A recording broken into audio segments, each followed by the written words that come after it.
Hi friends, सो आज से हम स्टार्ट करने जा रहे हैं नया चैप्टर जिसका नाम है decision making tool and this is very important chapter. मेरे हिसाब से कम 5 MCQ इस चैप्टर के ऊपर आएंगे, मिनिमम बता रहा हूँ, ठीक है। एंड शायद जिन लोगों का ग्रेजुएशन हुआ है उन्होंने तो ऑलरेडी ये पढ़ा ही है, बट जिनका ग्रेजुएशन नहीं हुआ है तो उनके लिए मतलब चैप्टर तो इंपॉर्टेंट है ही, बट उनके लिए थोड़ा ध्यान से देखना पड़ेगा। जिन लोगों ने ऑलरेडी पढ़ा है मार्जिनल कॉस्टिंग उनके लिए वही है, कुछ भी डिफिकल्ट नहीं, इट्स वेरी सिंपल, ठीक है।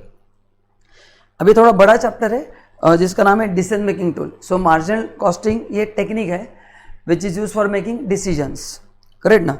तो डिसीजन मेकिंग टूल में marginal costing is a tool which is use for taking decision.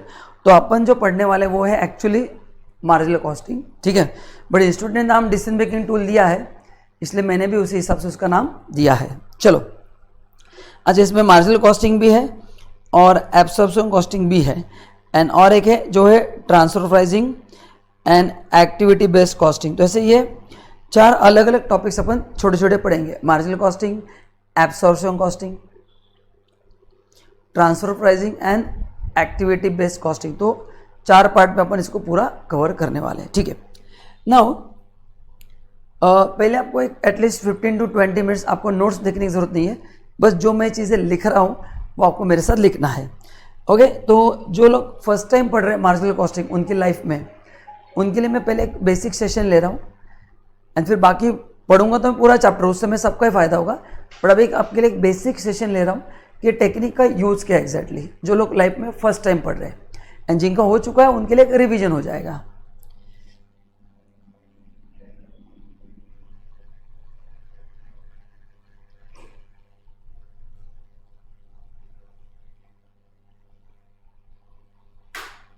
Okay, now marginal costing के लिए 3 चीज़ें समझना अपने को ज़रूरी है, मतलब पूरे 3 फैक्टर के ऊपर ये डिपेंड है, sales, variable cost and fix cost, ठीक है ना। अच्छा, इन तीनों का मतलब आपको पता ही है। वेरिएबल कॉस्ट अपन ऑलरेडी पहले चैप्टर में पढ़ चुके हैं। क्या होता है वेरिएबल कॉस्ट? विच चेंजेस, वो जो पर यूनिट फिक्स रहता है, करेक्ट ना, जैसे आउटपुट बढ़ेगा वो कॉस्ट बढ़ता है, करेक्ट ना। सो वेरिएबल कॉस्ट क्या होता है? पर unit same. And what is fix cost? Total remains same. तो फिक्स कॉस्ट में टोटल सेम रहता है, वेरिएबल कॉस्ट में पर यूनिट सेम रहता है। तो जैसे आउटपुट बढ़ेगा आपका टोटल वेरिएबल कॉस्ट बढ़ेगा लेकिन पर यूनिट सेम रहेगा। लेकिन फिक्स कॉस्ट में आउटपुट बढ़ता भी गया तो total fix cost will remain same, ये आपको पता है, ठीक है। अब ये तीनों चीज़ों पे ये पूरा टेक्निक डिपेंड है जिसका नाम है मार्जिनल कॉस्टिंग, ठीक है। अभी देखो इसका यूज कैसे होता है बिजनेसमैन को, ध्यान से सुनना, मैं आपको एकदम प्रैक्टिकली बता रहा हूँ कि इसका यूज कैसे होगा। अभी देखो, लेट्स से, अच्छा, आपको ये सब मेरे साथ लिखते जाना है, लगभग 15 से 20 मिनट या उससे थोड़ा ज़्यादा डिस्कशन है। जो लोग फर्स्ट टाइम पढ़ रहे हैं उनके लिए तो एक एक वर्ड इंपॉर्टेंट है।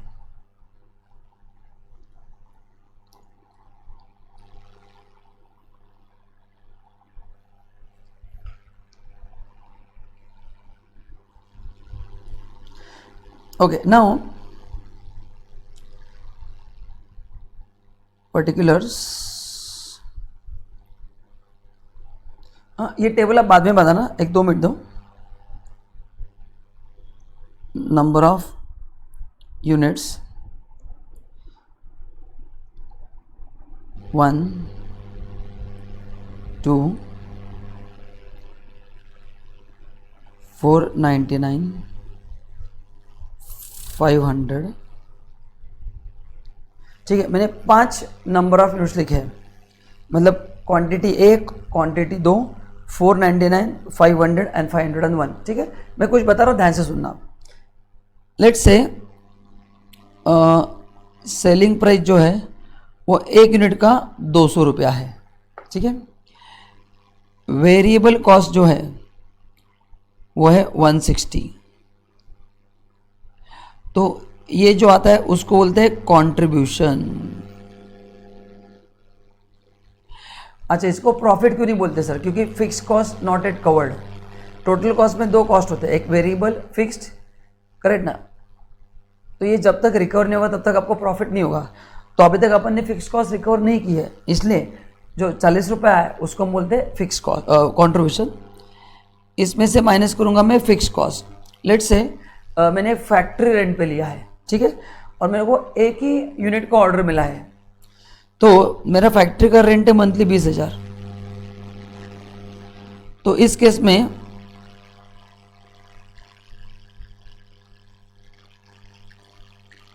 प्रॉफिट हुआ है, लॉस हुआ है? ऑब्वियसली लॉस हुआ है, 19,960 का लॉस हुआ है। मतलब मेरे को, क्योंकि मेरा फिक्स कॉस्ट ही 20,000 रुपया है, करेक्ट ना? बाकी तो कॉस्ट वेरिएबल ही है, तो अगर ऑर्डर आएगा तो ही वेरिएबल कॉस्ट इंक्लूड होगा।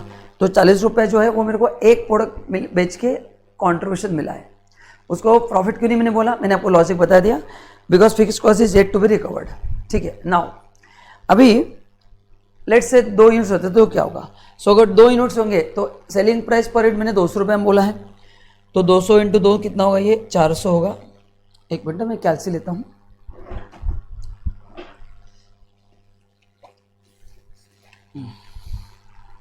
फिर ये होगा 320, ये 80 होगा, और ये तो 20,000 ही रहेगा, तो ये होगा 19,920। तो अगर आप यहाँ पे इमेजिन करते हैं, या अगर आप ऑब्जर्व कर सकते हैं यहाँ पे, तो जैसे मेरा सेल बढ़ रहा है, मेरा कंट्रीब्यूशन बढ़ रहा है, फिक्स कॉस्ट तो उतना ही है, मेरा लॉस क्या होते जा रहा है? कम होते जा रहा है। लॉस क्या होते जा रहा है?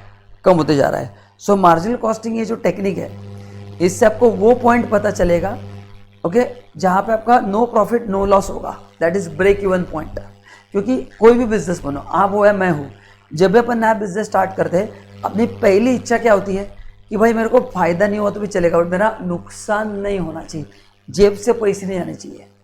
हाँ, मैंने 10 लाख इन्वेस्ट किया, एटलीस्ट 10 लाख तो मिले, भले 15 लाख ना मिले, ये इनिशियल टारगेट रहता है। एक बार वो हो गया तो फिर नेक्स्ट टारगेट आ जाता है, क्योंकि आदमी ग्रीडी है, जितना पैसा मिले अपने को कम ही लगता है। But initial target by every छोटा मोटा businessman is to recover his cost. तो ये टेक्निक से आपको ये पता चलता है कि वो क्या एक्टिविटी लेवल है, वो कितने यूनिट्स मेरे को बेचने पड़ेंगे just to recover my cost, and उसके बाद जो मिलेगा वो मेरा रियल प्रॉफिट होगा। तब तक तो मैं फिक्स कॉस्ट रिकवर करूँगा। तो पहले 2 एग्जाम्पल में आप देखो, आपका कॉन्ट्रीब्यूशन बढ़ रहा है बट ओवरऑल प्रॉफिट नहीं बढ़ रहा है, क्योंकि ओवरऑल प्रॉफिट कब आएगा? जब आपका फिक्स कॉस्ट रिकवर होगा। Now if I take 499 units, देखो क्या होगा फिर। सो 200 रुपये एक यूनिट का प्राइस है, सो करो 499 × 200, ये आएगा 99,800। वेरिएबल कॉस्ट 160 पर यूनिट है, सो 499 × 160 अगर करते तो 79,840। सो ये आ रहा है मेरा 19,960, ये अभी भी 20,000 है, निगेटिव 40 रुपीज़। मतलब अगर मैं 499 यूनिट्स बेचता हूँ तो मेरा लॉस बच जाता है खाली 40 रुपये पर यूनिट। अच्छा, अपना कॉन्ट्रीब्यूशन कितना देखो जरा, वो भी 40 रुपये पर यूनिट है, एंड यहाँ पे लॉस खाली 40 रुपये दिख रहा है। मतलब अगर मैं मेरा सेल एक क्वांटिटी से बढ़ाता हूँ, if I increase my sales by 1 quantity, ये ऑटोमेटिकली ये 0 बन जाएगा, and that is called as a break even point, जहाँ पे आप अचीव करते हैं no profit no loss position. इसलिए मैंने 499 के बाद 500 लिखा है, so that extra 1 rupee will help me to gain contribution of extra 40 rupees, जहाँ पे मेरा फिक्स कॉस्ट पूरा रिकवर हो जाएगा एंड मेरा प्रॉफिट लॉस 0 होगा। सो अगर अपन करेंगे 500 × 200, ये 1 लाख आएगा, देन 500 × 160 80,000 आएगा, तो ये 20,000 आएगा, एंड देखो बराबर ये 20,000 हो गया, एंड दोस्तों ये बराबर कितना हो गया? 0 हो गया। सो एट 500 यूनिट्स अपन ने no profit no loss position achieve किया है, तो इसको बोलते हैं break even point. Break even का मतलब है a point at which my sales is equal to my total cost. मैं लिखता हूँ नीचे, आप भी लिखो।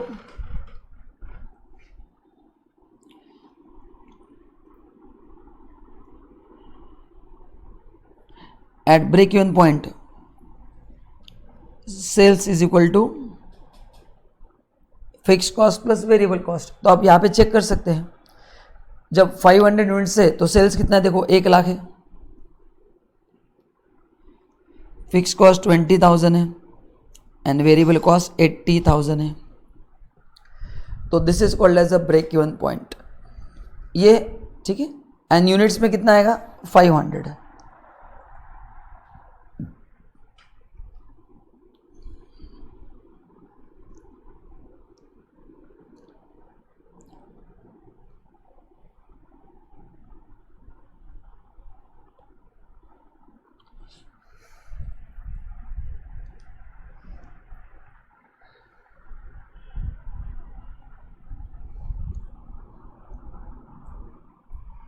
ठीक है, तो ये बिजनेसमैन के लिए बहुत इंपॉर्टेंट है, क्योंकि जब भी आप बिजनेस स्टार्ट करते हैं ना तो उसमें फिक्स कॉस्ट तो रहता ही है।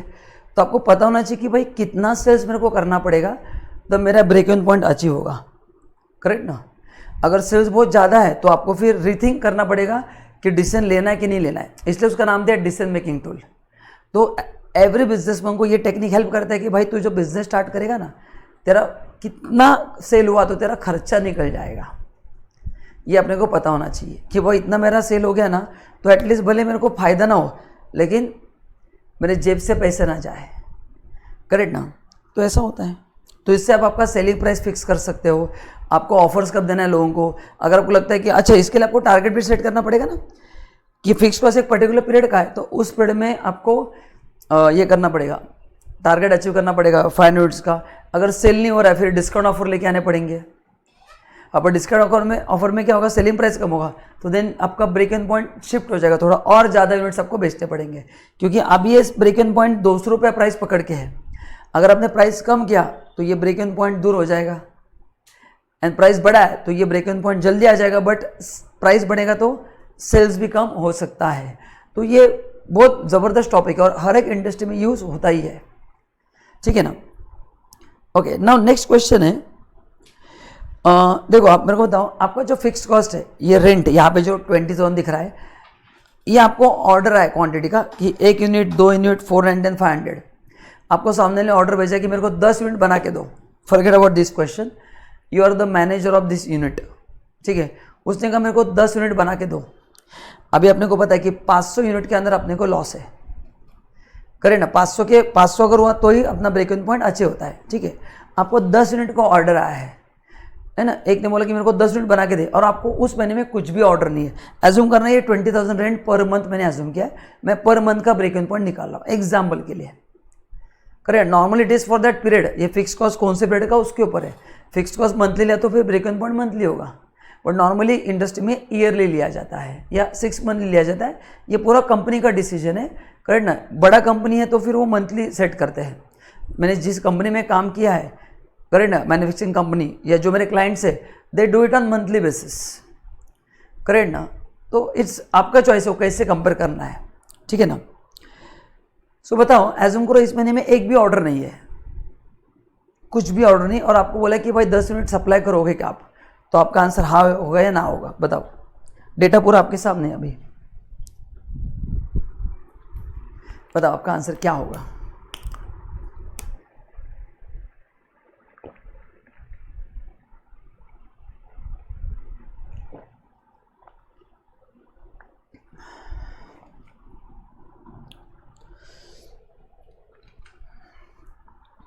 तो आप बोलेंगे सम डिसीजन फेल, क्योंकि पर यूनिट कॉन्ट्रीब्यूशन 40 रुपये होगा तो 400 रुपये ही फायदा होगा, अपना लॉस तो रिकवर नहीं होगा, क्योंकि 20,000 रुपये रिकवर नहीं होगा। अभी देखो आपका डिसीजन कैसे गलत है मैं आपको बताता हूँ। अच्छा, आप यहाँ पे मत लिखना, मैं थोड़ा अलग जगह, आप लिखो मत, बस एनालाइज करो। मैं आपको बस एक टेक्निक समझाना चाहता हूँ, इसका बिजनेस में उसका कैसे होता है, प्रैक्टिकल एप्लीकेशन। आपको ऑर्डर मिला था 10 यूनिट का, तो सेल होता 2,000 रुपया, variable cost 1,600, contribution 400, fix cost 20,000, profit negative 19,600। तो काफ़ी लोगों ने डिसीजन लिया रहेगा कि सर हमें ऑर्डर को रिजेक्ट करेंगे क्योंकि अपने को तो लॉस ही हो रहा है, अपने को लॉस हो रहा है। सो इसके दो ऑप्शन है, या तो आप रिजेक्ट करो या एक्सेप्ट करो। अगर एक्सेप्ट किया तो क्या आंसर है, लॉस 19,600। एंड अगर अपन ने रिजेक्ट किया तो कंट्रीब्यूशन 0 होगा, तो फिर रेंट तो देना ही अपने, फिर आपका लॉस दोस्तों 20,000 होता। तो अभी आपको आपके आंसर पे रीथिंक करना पड़ेगा कि सही ये तो मैजिक हो गया कि अगर एक्सेप्ट करेंगे तो ये फिगर सामने है 19,600 का लॉस हो रहा है। तो आप बोलेंगे नहीं नहीं मैं ब्रिलियंट बिजनेस बनूं, I will not accept this offer, मेरा तो लॉस ही हो रहा है, करेक्ट ना। एंड जो एक्सेप्ट नहीं करेगा उसको लॉस 20,000 हो रहा है। तो क्या करना चाहिए, एक्सेप्ट करना चाहिए। हाँ, अगर आपको कोई उस क्यों एक्सेप्ट करना चाहिए कि 20,000 से 19,600 लॉस बेटर है ना। लॉस जब भी होगा तो बिजनेस में क्या चाहेगा, कम से कम हो।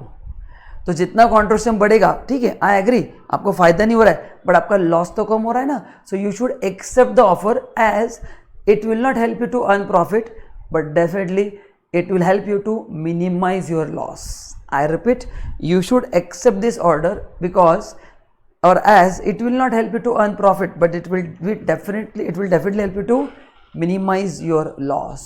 तो ये ऐसे टेक्निक काम करते हैं। अब भी आपको बराबर समझ में आ गया कि प्रैक्टिकली एज अ बिजनेसमैन अपने इस टेक्निक को कैसे संभालना चाहिए। और उसमें एडवांटेज देखो, आपके वर्कर्स जो है उनको काम मिल जाता है, लेबर्स को आपके रिसोर्सेज यूज होते हैं। पूरा फैक्ट्री बंद रहेगा तो कैसे दिखेगा, तो कुछ ना कुछ तो चालू रहना चाहिए ना, करें ना। तो कोरोना में जितने बिजनेस चल रहे, मतलब मेरे बहुत सारे क्लाइंट्स हैं, सभी के बिजनेस ब्रेक इन पॉइंट पे चल रहे हैं कि बोले फायदा कुछ ना हो बट एटलीस्ट नुकसान तो ना हो। जो होटल चालू हुए थे उनका कहना ही था कि हमारे एम्प्लॉय का सैलरी निकले, बस हम बाद में पैसा कमा लेंगे बट हमारा बिजनेस ना बंद हो। ये लोगों को डर था कि बिजनेस ही बंद हो गया तो पूरा जीरो से खड़ा करना पड़ेगा। तो एटलीस्ट इतना तो पैसा मिले कि भाई मेरे को नहीं मिला तो चलेगा एज ओनर, बट बिजनेस के जो खर्चे हैं वो निकलने चाहिए। तो इसलिए ये टेक्निक बहुत काम में आता है। समझ में आ गया। तो ये आप आपके बिजनेस में ज़रूर यूज़ कर सकते हैं क्योंकि अभी ज़माना कॉस्ट कटिंग का है, सबको सस्ता सुंदर टिकाऊ चाहिए। तो अगर आपको सस्ता सुंदर टिकाऊ चाहिए तो मार्जिनल कॉस्टिंग का टेक्निक समझना बहुत ज़रूरी है। आई होप आपको भी समझ में आ गया। इसलिए उसको बोलते हैं डिसीजन मेकिंग टूल। ये एक डिसीजन था, मैंने आगे दिया है कि 10-15 एरियाज में ये टेक्निक आपको हेल्प करता है, वो अपन धीरे धीरे आगे पढ़ेंगे। ठीक है, अभी लेट्स से आपने 501 यूनिट्स बेचे तो एक का प्राइस 200 रुपया है, तो करो 501 इंटू 200, 1,02,000 आएगा।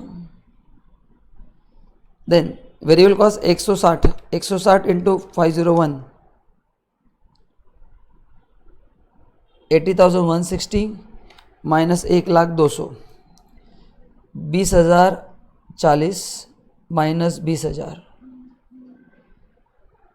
तो 501 यूनिट के ऊपर जितना सेल होगा वो आपका real profit as a businessman. तो बिजनेसमैन पैसा कब कमाएगा, जब उसका variable cost and fix cost पूरा रिकवर होने के बाद ऊपर कुछ बचता है तो वो पैसा कमाता है। नहीं तो खाली ऑन पेपर टर्नओवर होगा, यहाँ पे 2 लाख का सेल, यहाँ पे 2 लाख के खर्चे। जैसे कोरोना में सब भी बिजनेस की यही हालत है, खाली सेल परचेस मैच हो रहा है, there is no excess left with them, correct ना। बट बिजनेस को आगे बढ़ाना है तो करना पड़ता है, हर बार फायदा होगा ऐसा जरूरी नहीं है ना, बिजनेस है ऊपर नीचे होते रहता है। अब ये कोरोना की वजह से 1 साल खराब जाएगा, अगले साल अप्रैल मई जून जब भी होगा सब चीज़ें बेहतर हो जाएंगी, है ना। तब तक बस सर्वाइव होना है, भले बहुत बड़ा फायदा ना हो तो भी चलेगा बट एटलीस्ट सर्वाइव हो गए तो भी अपना एक नाम बना रहता है। ठीक है, तो यहाँ पे एक्चुअली आपका फायदा हो रहा है। ठीक है, तो अगर ये मंथली फिक्स कॉस्ट है 20,000 तो एज अ बिजनेसमैन आपको टारगेट करना है कि मैं हर मंथ 500 के ऊपर यूनिट्स बेचूं। 500 के नीचे गए तो अपना लॉस होगा, but still you should go ahead rather than closing the business. Is better to do business ताकि आपका लॉस कुछ ना कुछ तो कम हो। देखो आपका जैसा प्रोडक्शन बढ़ा रहे आपका लॉस क्या हो रहा है, कम हो रहा है। तो कम लॉस होना कभी भी अक्लमंदी का काम है, इसलिए बिजनेस को कंटिन्यू करना इज अ सेंसिबल ऑप्शन। ठीक है, चलो आप इतना लिख लो और फिर मैं आगे बढ़ता हूँ। ठीक है, अभी ये और टाइम लगेगा समझाने के लिए, ये बेसिक हुआ है। अभी इसके बेसिस पे अपन बहुत सारे फॉर्मूलाज डेवलप करने वाले हैं जो आपको आगे चैप्टर में यूज करने हैं।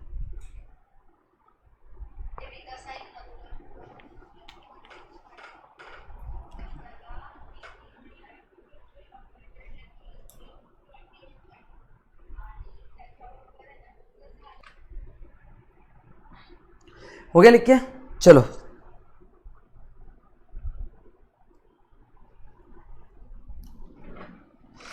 तो 500 को बोलते हैं break even units and 1 lakh को बोलते हैं break even sales.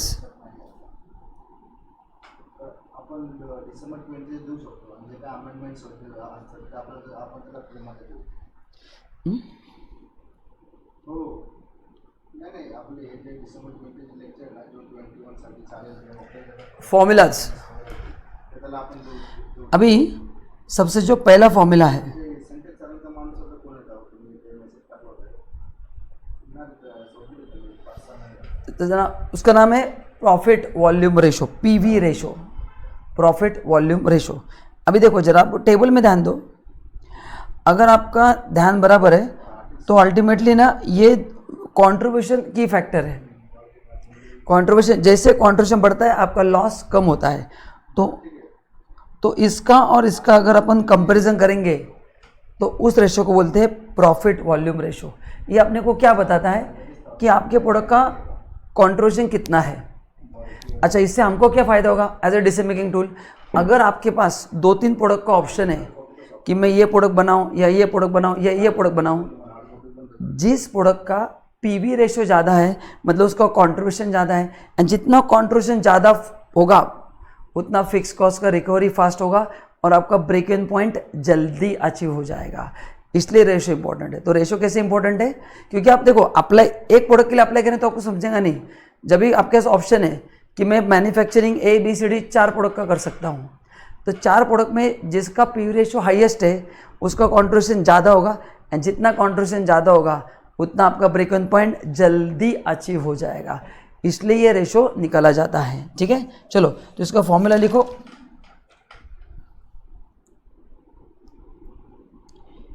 Contribution upon sales into 100, contribution upon sales into 100. और ये किसी भी लेवल के लिए सेम रहता है क्योंकि ये सब वेरिएबल कॉस्ट है ना. तो आप यहाँ पे निकालो, किधर भी निकालो, for all levels of units it is same. मैं आपको दिखाता हूँ. देखो जैसे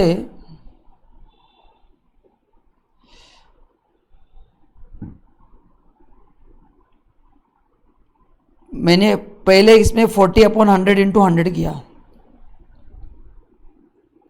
तो भी 40% आएगा. मैंने 500 का किया, sorry 40/200,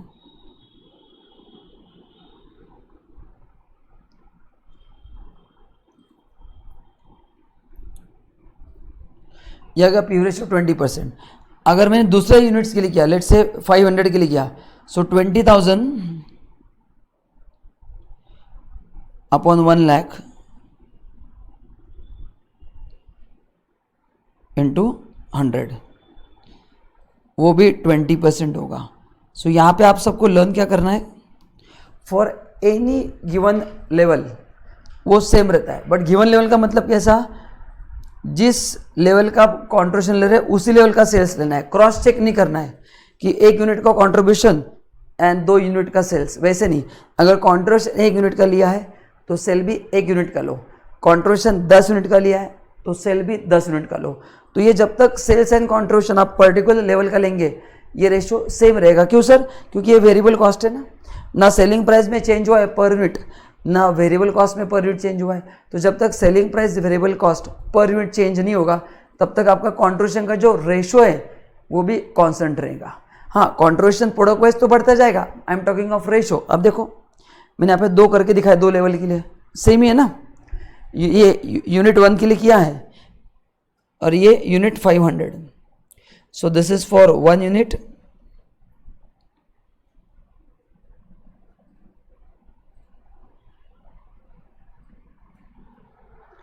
and this is for 500 unit. This is for 1 unit and this is for 500 units. ठीक है. अच्छा, अब इसके निकालने के बहुत सारे तरीके हैं. ओके, अब हम फॉर्मूलाज को डेवलप करेंगे. अभी देखो कंट्रीब्यूशन कैसे आता है बताओ जरा. Sales minus variable cost is equal to contribution. तो मैं इस फॉर्मूले को ऐसे भी लिख सकता हूं, sales minus variable cost upon sales into 100। ये भी तरीका लिखने का। सी अभी ये मैथमेटिकल फॉर्मूला, आप उसको उल्टा पलटी जैसे चाहे वैसे कर सकते हो। ये सब मैथमेटिकल वेरिएशन है। अल्टीमेटली अपने को एक ही फॉर्मूला लर्न करना है। बट मैं आपको क्यों दिखा रहा हूँ, एग्जाम में बहुत सारे फॉर्मूलेज आएंगे, आप कंफ्यूज हो जाओगे।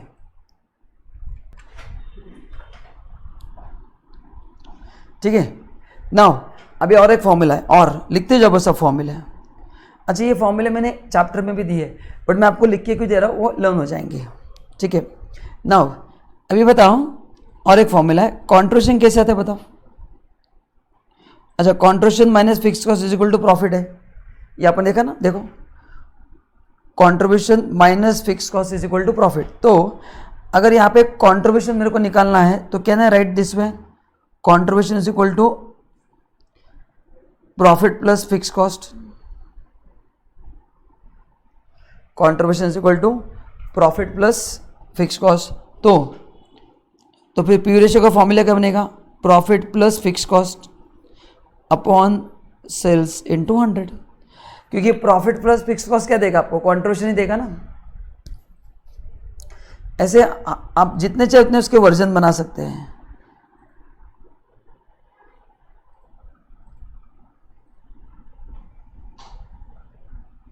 तो 1 2 अभी तक 3 फॉर्मूले अपने हुए। पहला सी अपॉन एस इंटू 100, दूसरा S minus V C upon S into 100, तीसरा profit plus fix cost upon sales into 100। ठीक है, अभी और एक तरीका है, मैं पहले फॉर्मूला लिखता हूँ फिर उसका लॉजिक बताता हूँ। P ratio is equal to change in contribution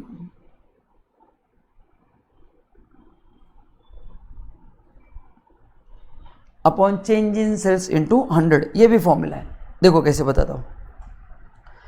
what is change in contribution, ये change in contribution upon change in sales. तो unit 1 to unit 2 change in contribution कितना हुआ, upon change in sales into 100। आप करके देखो, देखा तो मैं आपको करके।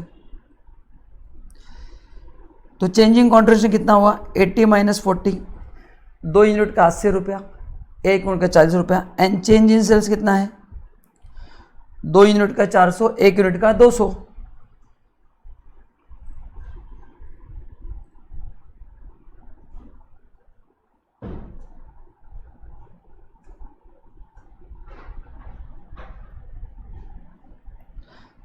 अगेन आंसर 20% आ रहा है। सो ये सब मैथमेटिकल कॉम्बिनेशन है, आप जितने चाहे कॉम्बिनेशन कर सकते हैं, बट मैंने सभी फॉर्मूला कवर किए हैं। एंड और एक आ सकता है फॉर्मूला, लॉजिक समझा आपको, क्योंकि वेरिएबल है ना, वो जितना सेल बढ़ेगा उतना ही वेरिएबल कॉस्ट बढ़ेगा, उतना ही कंट्रीब्यूशन बढ़ेगा। तो ये सब वेरिएबल है, इसलिए वो डायरेक्टली मैच हो जाते हैं। एंड लास्ट फॉर्मूला है चेंज इन प्रॉफिट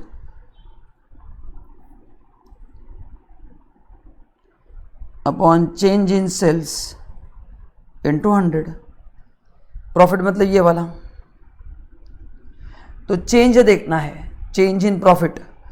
तो देखो चेंज कितना है यहाँ पे, 19960 का 19920 हो गया। चेंज देखना है, change can be positive, it can be negative, तो अपने को चेंज देखना है। तो चेंज 40 से हुआ, difference 200, 40 upon 200 same. So change in profit कितना हुआ है, 19960 का 19920 हुआ है, तो 40 से चेंज हुआ है प्रॉफिट में। वो positive negative doesn't make any difference, correct ना, यहाँ पे negative. And change in sales 200, so 40 upon 200 into 100।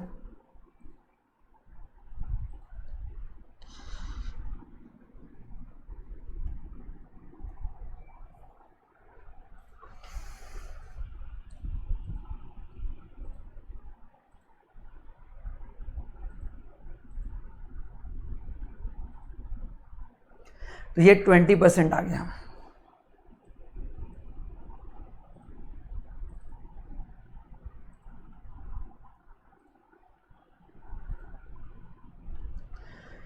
ठीक है, तो ये हो गया पीवी रेशियो के कितने फॉर्मूले हो गए, देखो फिर ये सी अपॉन एस इंटू 100 पहला, ये दूसरा, ये तीसरा, ये चौथा, 5 फॉर्मूला बता दिए।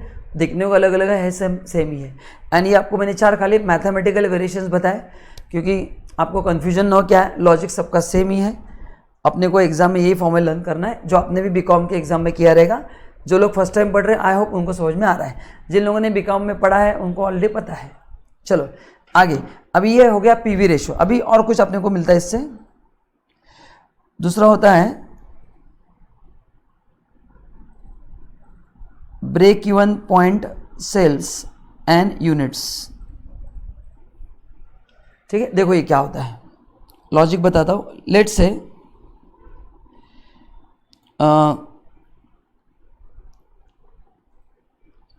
This is my sales line, ठीक है। अच्छा एक काम करो, इसकी ज़रूरत नहीं अभी। अभी देखो अपन ने ऑलरेडी निकाल के रखा है कि आपका ब्रेक इवन पॉइंट अचीव कब हो रहा है, बताओ।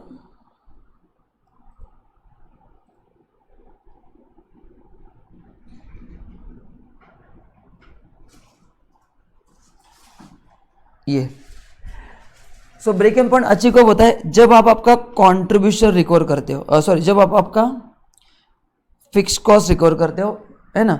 मतलब जब फिक्स कॉस्ट कॉन्ट्रीब्यूशन को मैच कर देगा, जब फिक्स कॉस्ट कॉन्ट्रीब्यूशन को मैच कर देगा, आपका ब्रेक इवन पॉइंट अचीव होगा। मतलब मेरे को 20,000 रुपये रिकवर करना है, मतलब 20,000 के उतना कॉन्ट्रीब्यूशन मेरे को अर्न करना है, इक्वल टू 20,000, इक्वल टू 20,000 मेरे को कॉन्ट्रीब्यूशन अर्न करना है। एंड मेरे को ये डेटा मेरे पास है कि 1 यूनिट बेच के मेरे को 40 रुपये मिलता है, मतलब per unit my contribution is 40 rupees. And मेरा टारगेट है कि मेरे को ये 20,000 रुपये पूरा कवर करना है। तो बताओ 1 यूनिट को मेरे को 40 रुपये मिलता है, ऐसे कितने यूनिट बेचने पड़ेंगे ताकि अपने को 20,000 रुपये मिले, है ना। क्योंकि जिस समय मैं फिक्स कॉस्ट रिकवर करता हूँ मेरा ब्रेक इवन पॉइंट अचीव हो जाता है। तो मेरे को अगर ब्रेक इवन पॉइंट अचीव करना है तो 20,000 रुपये का कॉन्ट्रीब्यूशन जमा करना पड़ेगा, है ना, फिक्स कॉस्ट को पूरा एडजस्ट करने के लिए। एंड 20,000 के कॉन्ट्रीब्यूशन के लिए कितने यूनिट बेचने पड़ेंगे, क्योंकि 1 यूनिट में कॉन्ट्रीब्यूशन 40 रुपया है, 1 यूनिट में कॉन्ट्रीब्यूशन कितना है 40 रुपया है। तो सोचो कितने यूनिट्स आएंगे, क्या क्या अपने formula, fix cost upon contribution per unit, correct. So break even units is equal to fix cost upon contribution per unit. And अगर आपको ब्रेक इवन यूनिट सेल्स चाहिए तो फॉर्मूला है fixed cost upon PV ratio, fixed cost upon PV ratio, ठीक है। अच्छा इसका मैं आपको लॉजिक बताता हूँ, पीवी रेशो क्यों, देखो लॉजिक बताता हूँ। आपको 20,000 फिक्स कॉस्ट रिकवर करना है ना। चलो अभी 1 यूनिट का कॉन्ट्रीब्यूशन कितना है 40 रुपया। So I will write here contribution. So if you do fix cost upon contribution, आपको यूनिट्स मिलते हैं, इसको आपको मल्टीप्लाई किससे करना है, यूनिट्स को सेल प्राइस से, करेक्ट ना। तो वही, अच्छा सेल प्राइस और कॉन्ट्रीब्यूशन का रिलेशन क्या है, पीवी रेशो। तो बस वही वहाँ पे लिखा है। अगर इसको मैं डिवाइड करता हूँ, ये सेल प्राइस में यहाँ पे लेके आता तो क्या फॉर्मूला बनेगा, सोचो, fix cost upon contribution upon sales, मतलब fix cost upon PV ratio. तो ये मैंने आपको लॉजिक बता दिया कि फॉर्मूला कैसे डेवलप हुआ है, क्योंकि यूनिट्स तो ऊपर के फॉर्मूले से मिल गए, मेरे को वैल्यू चाहिए तो मैं क्या सेल प्राइस से मल्टीप्लाई करूँगा। एंड ये सेल प्राइस में अगर यहाँ पे डिवाइड करता हूँ तो fix cost upon contribution divide by sale price, तो कॉन्ट्रीब्यूशन सेल प्राइस क्या आता है, पीवी रेशो, वही तो लिखा है मैंने। तो ये हो गया अपना दूसरा फॉर्मूला, ठीक है। मतलब इसको आप ऐसे भी लिख सकते हैं अगर आपको चाहिए तो, fix cost upon contribution by sales. तो कंट्रीब्यूशन बाय सेल्स का मतलब ही क्या है, पीवी रेशो। तो ये फॉर्मूला कैसे बना मैंने इसको आपको लॉजिक भी बता दिया है, ठीक है।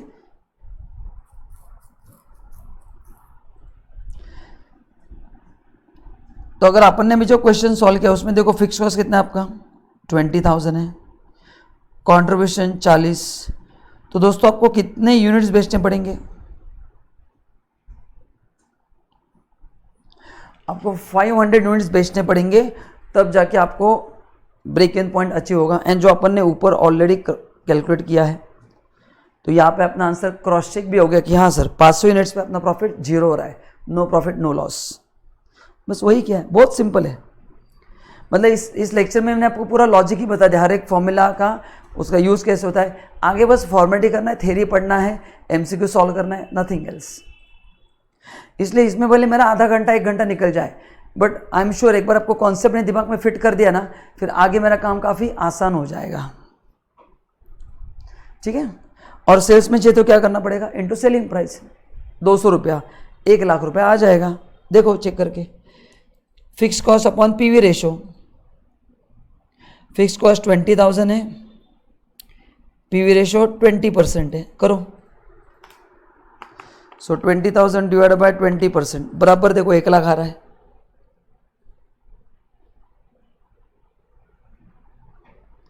सो 1 लाख रुपए पे आपका ब्रेक इवन पॉइंट अचीव होगा। जिनको अमाउंट वैल्यू में चाहिए, जिनको यूनिट्स में चाहिए, उनके लिए 500। तो देखो बराबर 1 लाख और 500 बराबर मैच हो रहा है कि नहीं, परफेक्टली हो रहा है।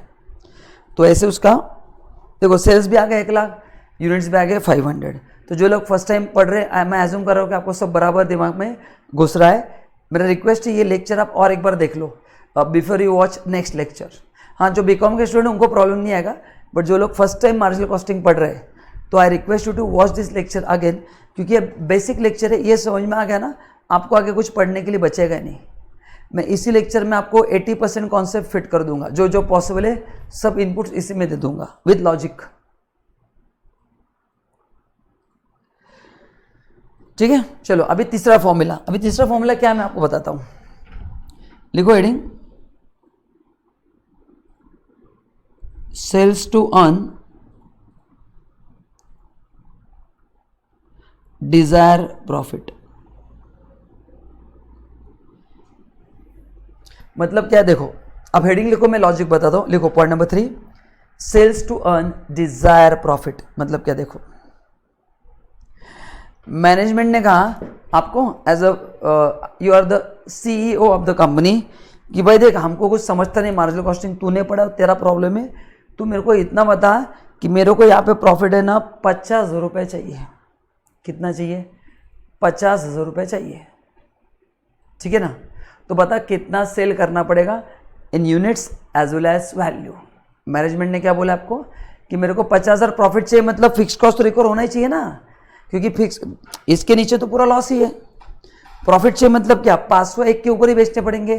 तो मैनेजमेंट ने क्वेश्चन बोला कि भाई वो मार्जिनल कॉस्टिंग तू तरह देख ले, हमको नहीं समझता, हमको इतना बता कि मेरे को 50,000 प्रॉफिट चाहिए। प्रॉफिट चाहिए मतलब फिक्स कॉस्ट रिकवर होना चाहिए ना, करेक्ट ना। तो 50,000 अगर मेरे को प्रॉफिट चाहिए तो कितना सेल्स मेरे को अचीव करना पड़ेगा ताकि मेरे को 50,000 प्रॉफिट मिले। ठीक है, चलो तो अभी मैं आपको पहले लॉजिकली बताता हूँ, फिर फॉर्मूला बताता हूँ। देखो क्या करना है,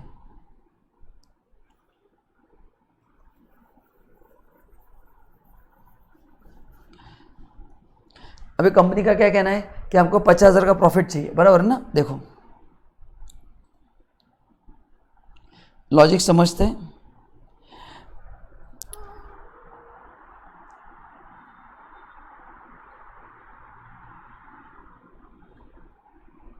डिजायर प्रॉफिट 50,000। ठीक है, अभी इट्स वेरी लॉजिकल, आप ध्यान दो खाली। ये मैंने अगर ऐसे फॉर्मेट लिख दिया again, sales minus variable cost is equal to contribution less fix cost is equal to profit. Company ने बोला कि भाई आपने को 50,000 का प्रॉफिट चाहिए, मतलब लॉजिकली फिक्स कॉस्ट 20,000 रिकवर होना चाहिए, मतलब रिक्वायर्ड कॉन्ट्रीब्यूशन 70,000 होना चाहिए। कितना होना चाहिए रिक्वायर्ड कॉन्ट्रीब्यूशन, 70,000, बराबर ना। अरे हाँ या ना, यस। अच्छा अभी अपने को ये रेशो पता है, पीवी रेशो। ये अगर 100 रुपया है तो ये कितना होता है, 40, नहीं सॉरी 20 है ना P V ratio, 20, I am sorry 20। What is P V ratio, contribution upon sales, जो अपन ने कैलकुलेट करके रखा है पहले फॉर्मूला में 20%। मतलब ये रेशो क्या दिखाता है कि जब कॉन्ट्रीब्यूशन 20 रहेगा तो सेल कितना होना चाहिए, 100 रुपये होना चाहिए। तो मतलब ये 5 टाइम्स है, तो अगर इसको मैं 5 टर्म से मल्टीप्लाई करता हूँ तो कितना आएगा, ये बराबर 3.5 लाख रुपया आएगा, करेक्ट ना। एंड जब मैं बोलता हूँ कि मेरा कंट्रीब्यूशन 20% है, उसका मतलब होता है मेरा वेरिएबल कॉस्ट 80% है, क्योंकि 100 रुपये सेलिंग प्राइस है। 100 रुपये में अगर 20 रुपये कॉन्ट्रीब्यूशन है, मतलब 80 rupees is my variable cost. 80 rupees क्या है, मेरा वेरिएबल कॉस्ट है, ठीक है। सो देखो अभी कैसे होगा फिर। सो ये कितना आएगा, 2,80,000। तो इन सिंपल वर्ड्स मैंने पहले रिक्वायर्ड कॉन्ट्रीब्यूशन निकाला एंड उसको पीवी रेशियो से मल्टीप्लाई कर दिया, डिवाइड कर दिया, तो 17,000 divide by 20%। So contribution upon अगर पीवी रेशियो किया तो डायरेक्टली आपको सेल्स मिल जाएगा। तो अगर 3.5 लाख का सेल होता है तो मेरा प्रॉफिट बराबर 50,000 हो जाएगा। सो मैंने क्या किया, पहले प्रॉफिट लेगा 50, फिक्स कॉस्ट तो 20 है ही, मतलब टोटल कॉन्ट्रीब्यूशन 70,000 मेरे को अर्न करना पड़ेगा। फिर मैंने उसको पीवी रेशियो से अप्लाई किया। अभी और एक तरीका है, मेरे को पता है कि मेरा कॉन्ट्रीब्यूशन पर यूनिट 40 रुपया है, तो 70,000 यूनिट्स के लिए कितना यूनिट्स बेचने पड़ेंगे, क्योंकि मेरे को 70,000 रुपये जमा करना है। अगर 50,000 रुपये का प्रॉफिट चाहिए, एक यूनिट बेच के मेरे को 40 रुपया मिलता है, तो अगर मैं 70,000 को 40 से डिवाइड करता हूँ तो बराबर यूनिट्स आते हैं 1750 यूनिट्स।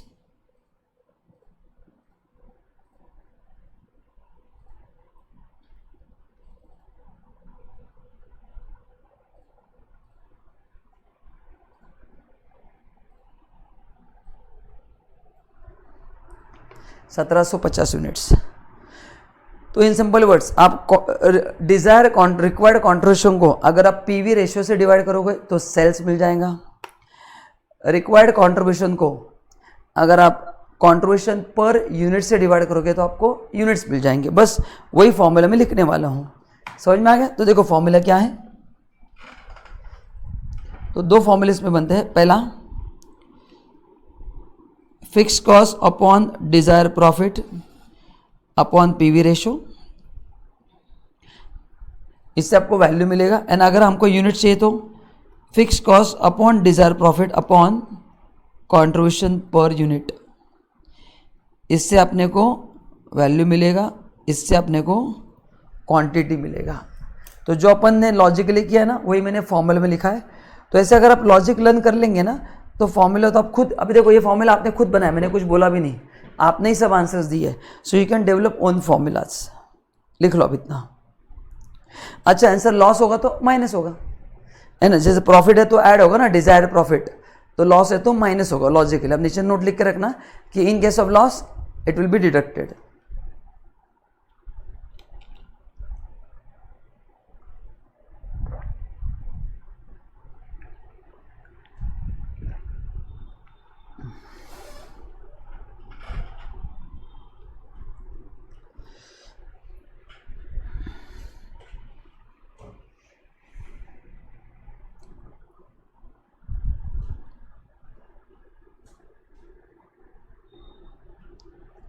हो गया, लिख लो फटाफट। लॉजिक समझ में आ गया। तो ऐसे फॉर्मूला मैंने लॉजिक बताया वैसे लर्न करो, नहीं तो रट्टा मार के याद करो। But logically it's very simple. I don't think मैं आपको कुछ ऐसे बहुत भारी हार्ड कुछ पढ़ा रहा हूँ। और मेजर स्टूडेंट ने बीकॉम में पढ़ाई है, बस वो लॉजिकली पढ़ाए कि नहीं आप क्रॉस चेक करो कि वो फॉर्मूला कैसे बने, ये समझ के पढ़ेंगे तो मज़ा आ जाएगा। चलो अभी formula number 4,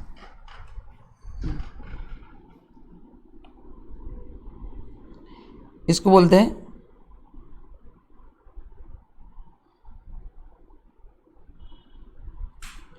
margin of safety, इसको बोलते हैं मार्जिन ऑफ सेफ्टी। अभी देखो ये होता क्या है, ये अपना सेल्स लाइन है, ठीक है। ये मैं यहाँ पे लिखता हूँ अपना break even sales, I think 1 lakh था, 1 लाख ही था ना ब्रेक इवन सेल्स, 1 लाख था,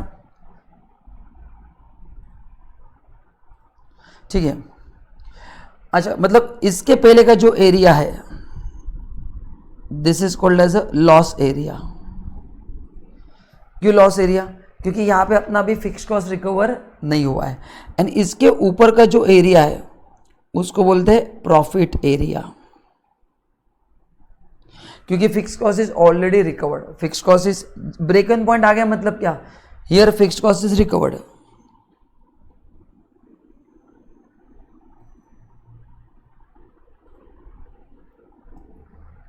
इसके पहले फिक्स कॉस्ट नॉट रिकवर्ड, इसके बाद फिक्स कॉस्ट क्या है, ठीक है। तो ब्रेक इवन सेल्स के ऊपर ये जो सेल्स होगा ना, इसको बोलते हैं सेफ्टी एरिया। सो अगर मैं उस लैंग्वेज में लिखूं तो this is unsafe and this is, यहाँ पे जो सेल्स होंगे ना उसको बोलते हैं मार्जिन ऑफ सेफ्टी सेल्स। तो this is unsafe area, this is safe area. So break even sales के ऊपर जो सेल्स होगा, ब्रेक इवन सेल्स के ऊपर जो सेल्स होगा उसको बोलते हैं margin of safety sales. And यहीं पे बिजनेसमैन को रियल फायदा होगा। तो अगर ये आपका खुद का फैक्ट्री है तो 500 यूनिट के बाद जो सेल होगा ना वो आपका रियल प्रॉफिट है, जो यहाँ पे दिख भी रहा है कि 500 यूनिट के बाद ही आपने यहाँ पे 40 रुपये कमाया है। तो अभी ये जितना सेल, तो इसमें बताओ सेफ्टी सेल्स कितना होगा, 200 रुपया होगा। तो फॉर्मूला क्या है, actual sales minus break even sales, है ना। ब्रेक इवन सेल्स के ऊपर जो होगा वो, तो इसका फॉर्मूला है मार्जिन ऑफ सेफ्टी सेल्स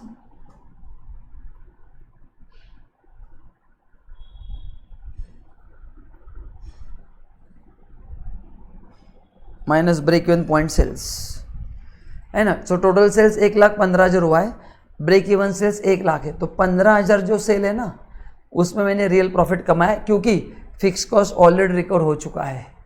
तो ऊपर के टेबल में जो पहला यूनिट है ना after 500, that is the real profit for the businessman. तब तक तो बेचारा लोगों को ही पैसे दे रहा है, 500 के ऊपर गया तो उसका कुछ फ़ायदा होगा। तो ये बहुत इंटरेस्टिंग टेक्निक है जो हर एक बिजनेसमैन बिजनेस में यूज़ करता है। मैं भी मेरे बिजनेस में टेक्निक यूज़ करता हूँ, सभी लोग यूज़ करते हैं, it's nothing wrong, it's a powerful technique. अब जिस इंडस्ट्री में काम करेंगे सब जगह पे यूज़ होता है, सब जगह पे, फिर वो मैन्युफैक्चरिंग हो या service industry. Cost, variable cost, fix cost तो सब जगह पे होते ही है।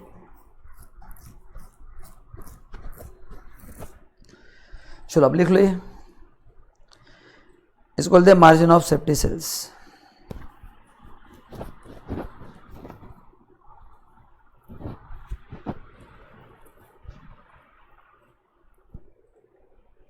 हो गया।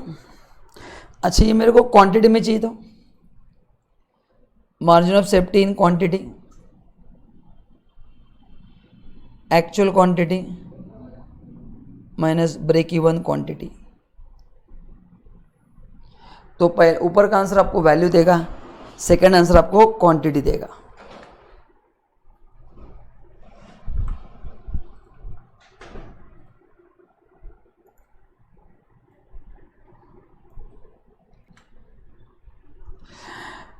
ठीक है। चलो अभी ये जो अपन ने पढ़ा ब्रेक इवन पॉइंट, अभी ये डायग्राम के सहारे आपको एक्सप्लेन करता हूँ इसका डायग्राम कैसे बनता है, जिसको बोलते हैं ब्रेक इवन पॉइंट चार्ट। देखो, एंड फिर मैं नोट्स पढ़ना स्टार्ट करूंगा।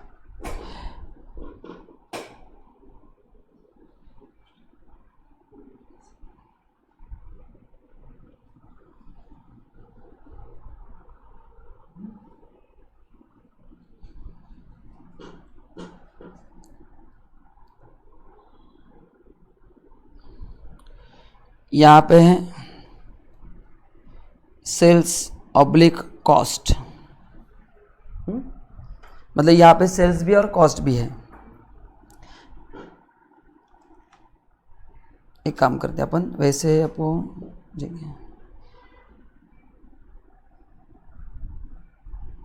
हाँ, अभी देखो यहाँ पे मैं एक्स एक्सिस पे कॉस्ट लूँगा, वाई एक्सिस पे सेल्स। देखो अभी कॉस्ट कौन सा होगा पहले, अच्छा एक मिनट अपन ऐसा करते हैं,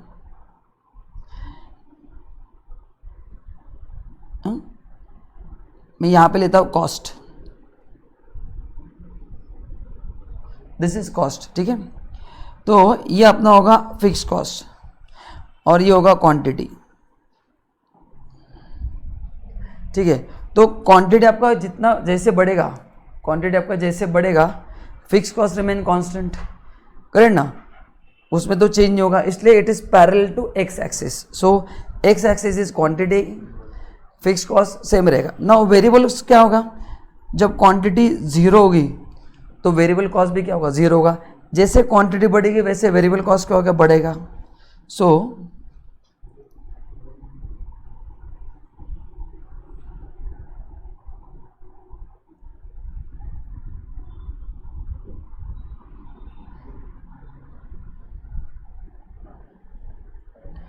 ये मेरा वेरिएबल कॉस्ट है, यह है क्वांटिटी, ठीक है। तो अब इस पॉइंट पे फोकस करो सब लोग। इस पॉइंट के बाद देखो अभी, है ना, तो ये जो पॉइंट है यहाँ पे क्या हो गया आपका, fix cost and variable cost equal हो गया, बराबर है ना। हाँ, अभी अपने को देखना क्या है बताओ।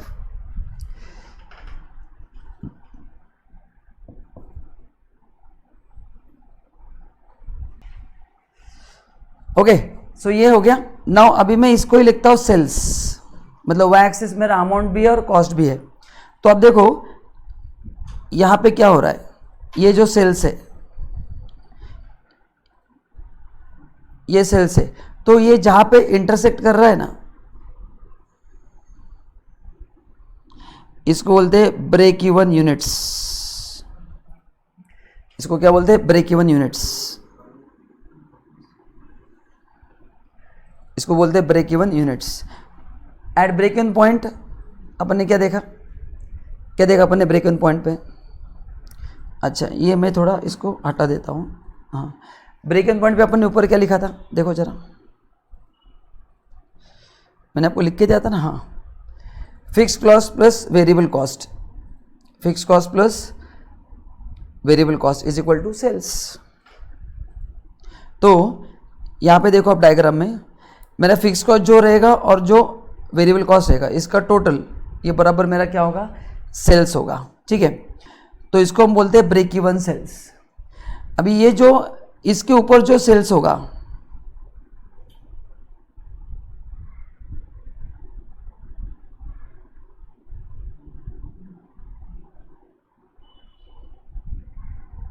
इसको हम बोल सकते हैं मार्जिन ऑफ सेफ्टी।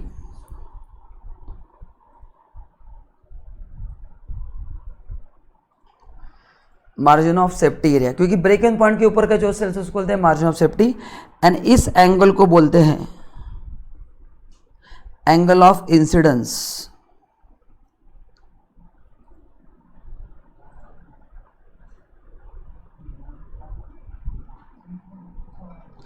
इस एंगल को क्या बोलते हैं, थोड़ा अंदर मैं ड्रॉ करता हूं। ये जो एंगल है उसको बोलते हैं एंगल ऑफ इंसिडेंस, ठीक है।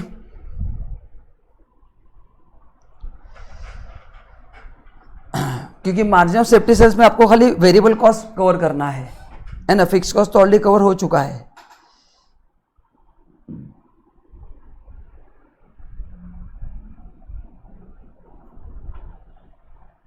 तो इसके ऊपर मतलब ये ब्रेक इवन सेल्स अगर ये रहेगा तो उसके ऊपर जो भी सेल्स रहेगा वो आपका होगा मार्जिन ऑफ सेफ्टी सेल्स। उसमें से आपका वेरिएबल कॉस्ट जो है वो माइनस होगा एंड डिफरेंस आपका प्रॉफिट होगा।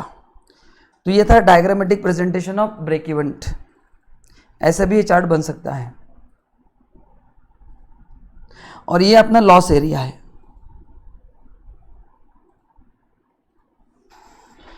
मतलब अनसेफ एरिया। ये कौन सा एरिया, अनसेफ एरिया है। एंड यहाँ पे जो यूनिट्स आएंगे ये मार्जिन ऑफ सेफ्टी यूनिट्स, क्योंकि ब्रेक यूनिट्स के ऊपर जो आएंगे ये क्या होंगे, मार्जिन ऑफ सेफ्टी यूनिट्स। ये कौन से होंगे,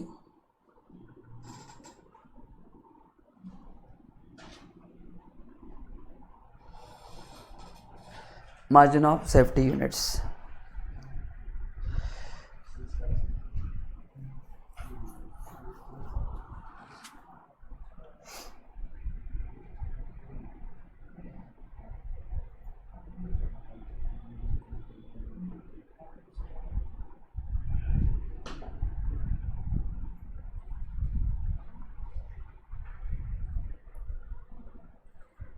ठीक है, चलो आगे बढ़ते हैं।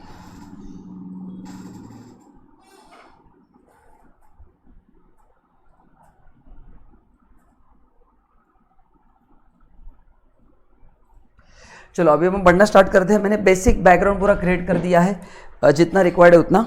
अच्छा, और एक दो पॉइंट पढ़ना है, बट वो अपन की फैक्टर का एक पॉइंट बाकी है, वो मैं आगे जाके आपको पढ़ा दूंगा, अभी ज़रूरत नहीं उसकी। चलो, अच्छा, मॉडल में कुछ एक्स्ट्रा चीज़ें भी दी है, वो भी मैंने कवर की है। Direct costing.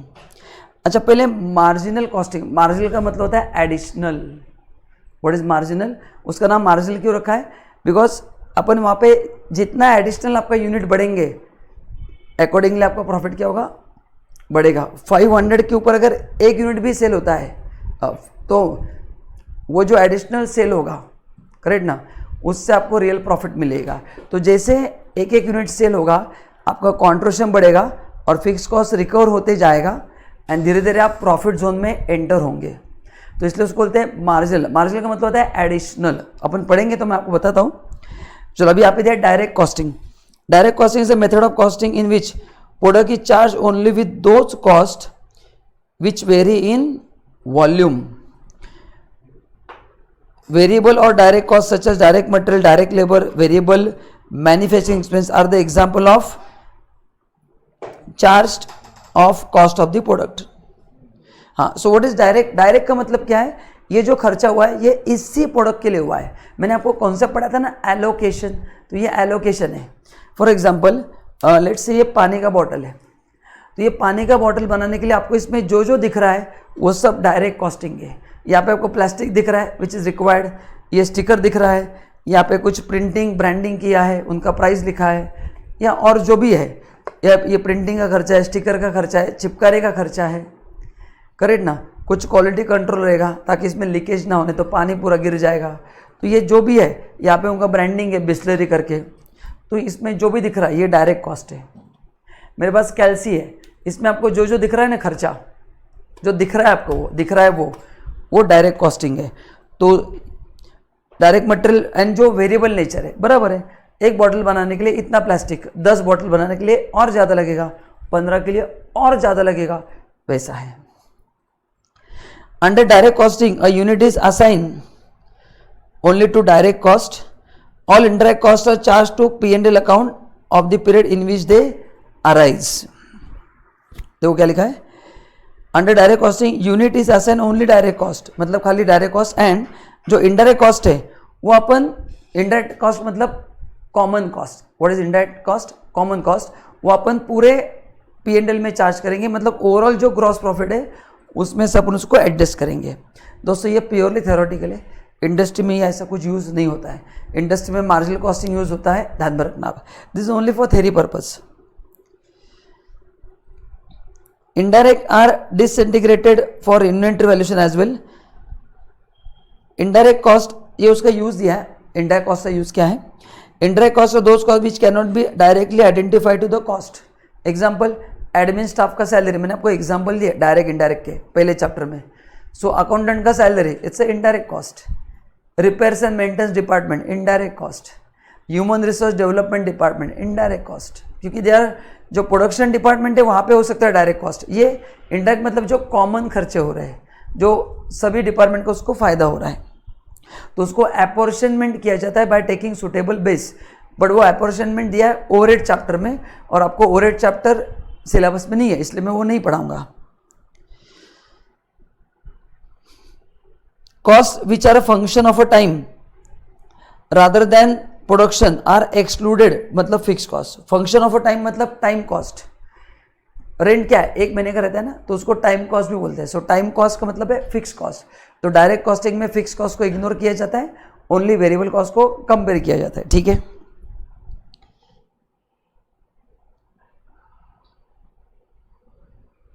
The value of inventory is also ascertained on the basis of variable production cost.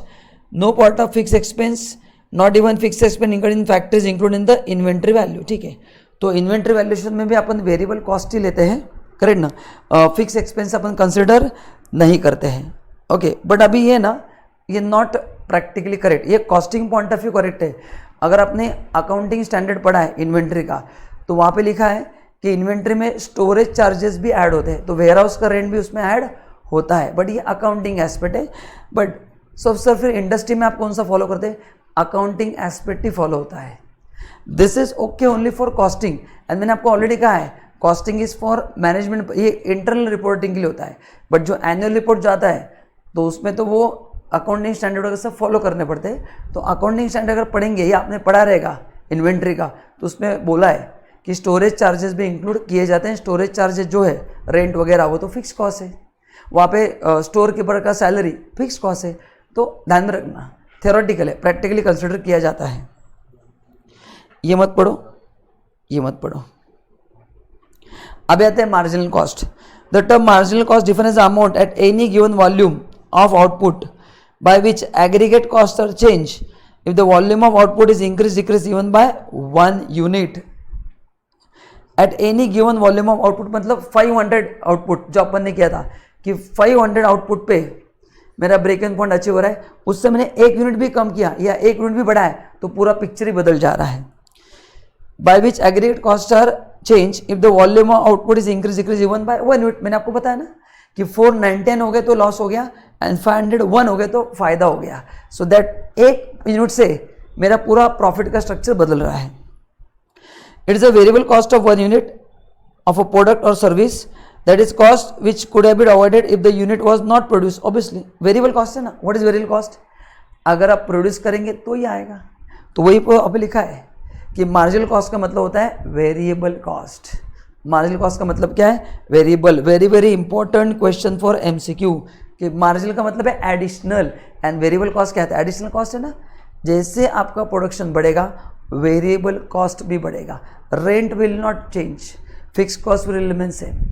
जैसे आपका प्रोडक्शन बढ़ेगा क्या बढ़ेगा? आपका वेरिएबल कॉस्ट बढ़ेगा। सो मार्जिनल का मतलब है एडिशनल, मतलब variable cost which could be avoided. अगर प्रोडक्शन नहीं किया तो वो खर्चा नहीं आएगा। Marginal costing is a principle, देखो,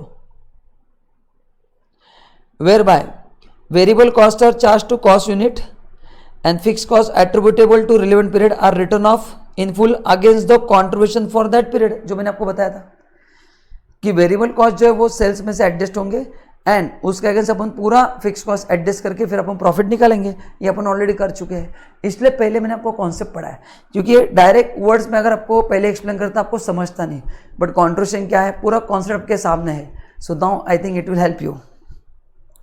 marginal costing is ascertainment of marginal cost and its effects on profit. Correct, its effects on profit. तो जैसे अपना कॉन्ट्रीब्यूशन बढ़ेगा वैसे आपका प्रॉफिट क्या होगा? फिक्स कॉस्ट जल्दी रिकवर होगा एंड आप सेफ्टी जोन में एंटर हो जाओगे। करेक्ट ना। तो ये जो कंट्रीब्यूशन है बहुत इंपॉर्टेंट कॉन्सेप्ट है। जितना कंट्रीब्यूशन बढ़ेगा फास्ट, आपका ब्रेक इवन पॉइंट जल्दी अचीव हो जाएगा। बिकॉज चेंजेस इन वॉल्यूम और type of product by differentiation between fix cost and variable cost in marginal costing, ठीक है या ठीक है छोड़ दो इसको, वही दिया। Because of changes in volume and type of output bye differentiation between fixed and variable cost. Correct. Upon contribution कैसे निकालते हैं? अपन वेरिएबल कॉस्ट को पहले कवर करते हैं, फिर कॉन्ट्रीब्यूशन निकालते हैं एंड फिर फिक्स कॉस्ट को माइनस करते हैं, उसको बोलते हैं डिफरेंशिएटिंग। अपन प्रॉफिट निकालने के लिए टोटल कॉस्ट कंसिडर नहीं कर रहे, सिर्फ टोटल कंसिडर भी कैसे करेंगे? क्योंकि फिक्स कॉस्ट तो सेम रहेगा, वेरिएबल कॉस्ट पर यूनिट बढ़ता जाएगा, तो कंबाइन तो कंपेयर होगा ही नहीं वो, इसलिए ऐसा बोला कि अपन उसको डिफरेंशिएट करते हैं। In marginal costing cost are classified into fixed cost and variable cost. The concept of marginal costing based on behaviour of cost. Variable behaviour मतलब variable cost with very with the volume of output. Marginal costing is also known as the variable costing in which only variable cost are ascertain. हाँ sir, ये last line का मतलब क्या है? मैंने आपको पूछा था ना कि मार्जिनल कॉस्टिंग में अपन खाली वेरिएबल कॉस्ट ही कंसिडर करते हैं, फिक्स कॉस्ट कंसिडर मत करो। क्यों? क्योंकि भले आपको ओवरऑल लॉस हो रहा है but that 1 rupee contribution will help you to minimize your loss. जो मैंने 10 यूनिट का एग्जांपल दिया था ना वही है। तो 10 यूनिट पे देखा जाए तो ओवरऑल लॉस हो रहा है, लेकिन फिर भी एज अ मैनेजर आपने बोला हम कंटिन्यू करेंगे। क्यों? 10 यूनिट में जो 400 रुपये का कॉन्ट्रीब्यूशन मिलेगा उससे जो मेरा फिक्स 20,000 है वो 19,600 तो हो रहा है। तो वही तो वहाँ पे दिया है कि अपना फोकस खाली वेरिएबल कॉस्ट पे होगा। मतलब ये लाइन ये बोलना चाहता है कि जब तक तुमको कॉन्ट्रीब्यूशन मिल रहा है ना, यू कीप ऑन प्रोड्यूसिंग है ना। ऐसा मत रुको कि जिस दिन ब्रेक इवन पॉइंट अचीव होगा, जैसे आपने एग्जांपल में जिस दिन 500 ऑर्डर आएंगे तभी हम बनाएंगे, जब तक 500 ऑर्डर नहीं आएंगे हम ऑर्डर रिजेक्ट कर देंगे। पागलपन है। Accept the order, even if it is below 500 units, you accept the order. Why? Because it will not help you to earn profit, but it will definitely help you to minimize your loss. ठीक है, तो ये मैंने आपको पूरा concept बता दिया है।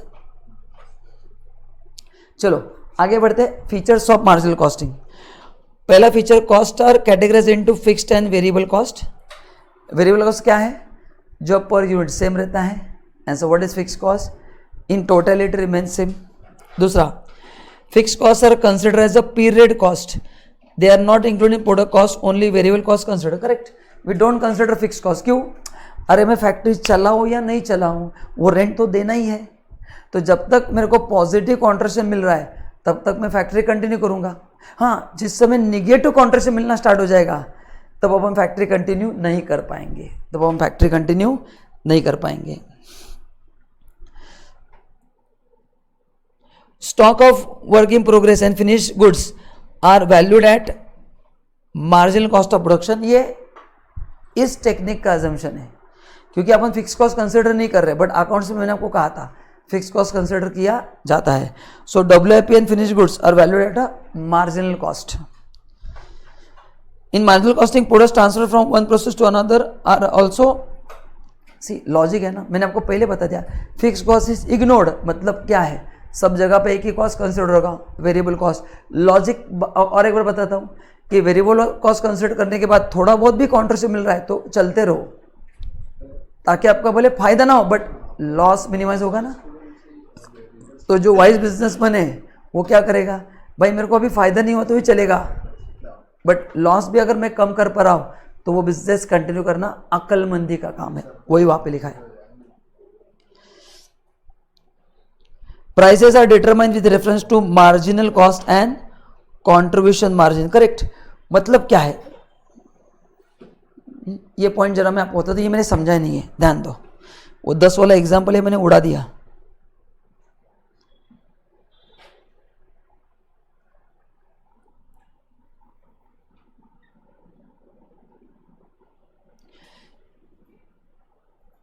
ठीक है, अभी देखो क्या लिखा है। अभी अपना सेलिंग प्राइस अपने एग्जाम्पल में 200 रुपये था। एक कस्टमर जो है वो बोला कि मेरे को प्रोडक्ट 180 रुपये में चाहिए, मैं 200 रुपये नहीं दूंगा, विल यू गिव और नॉट? तो वहाँ पे दिया है कि ये टेक्निक का फ़ायदा आपको सेलिंग प्राइस फिक्स करने में मदद करता है। कैसे? मैंने 180 भी लिया प्राइस तो भी मेरा वेरिएबल कॉस्ट तो 160 ही है, फिर भी मेरे को 20 रुपये फ़ायदा हो रहा है ना। भले 40 की जगह 20 हो रहा है, उस 20 रुपये से भी मेरा लॉस कम हो रहा है कि नहीं? यस। मतलब ये टेक्निक यही बोलना चाहती है, बार बार बता रहा हूँ, जब तक आपको पॉजिटिव कॉन्ट्रिब्यूशन मिल रहा है यू एक्सेप्ट द ऑर्डर। फिर सेलिंग प्राइस भले वो ड्रॉप क्यों ना हो, करेक्ट ना, सेलिंग प्राइस कंपटीशन में अपने को ड्रॉप करना पड़ता है, तो कब तक ड्रॉप करना है? जब तक मेरा कॉन्ट्रिब्यूशन पॉजिटिव तब तक। अगर कॉन्ट्रिब्यूशन नेगेटिव चला गया तो फिर अपन और मरेंगे। तो as long as you are getting positive contribution you have scope to reduce your selling price. So indirectly this technique will help you कि what should be your selling price. अपन कितना नीचे कम सकते हैं, लेकिन अगर सेलिंग प्राइस 160 हो गया तो नहीं ना, फिर 160 मैच हो जाएगा, जीरो। तो 200 का सेलिंग प्राइस मैं 40 रुपये तक कम कर सकता हूँ, क्योंकि 160 इज माई वेरिएबल कॉस्ट। उसके ऊपर 1 भी रुपया मिले ना चलेगा, 1 रुपया मिला तो भी चलेगा। मारवाड़ी दिमाग लगाना है, बनिया दिमाग, बिजनेसमैन का दिमाग है ना। पैसा आ रहा है ना, बस बात खत्म। फायदा हो रहा है ना, बाकी सोचो मत, क्योंकि अल्टीमेटली मेरा लॉस तो कम हो रहा है। But as a businessman you should always target 501, क्योंकि कब तक आप 500 में खेलते रहोगे ना, क्योंकि अल्टीमेटली अपना मोटिवेशन पैसा कमाना होता ही है। आप कितने दिन तक समाज सेवा करोगे, खाली खर्चे निकालोगे, तो भी ज़्यादा दिन तक ऐसे बिजनेस नहीं चल सकते। पढ़ने के लिए आसान है, बट कभी ना कभी, बट धीरे धीरे जैसे आप आगे बढ़ोगे ना, तो कभी ना कभी वो स्टेज आएगा ही ना कि जब आपका सेल बढ़ेगा, तो उस समय आप पैसा कमा सकते हैं। तो ये पॉइंट वही दिया है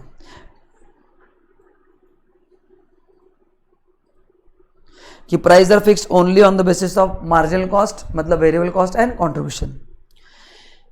इन accounting marginal cost, overhead control account in cost ledger represent only variable overheads fixed cost are taken as expense in P&L account and thus excluded from the cost. वही दिया है कि मार्जिनल कॉस्टिंग में fix cost को अलग से treat किया जाता है एंड जो ओवरऑल कॉन्ट्रीब्यूशन होगा उसमें से माइनस किया जाता है.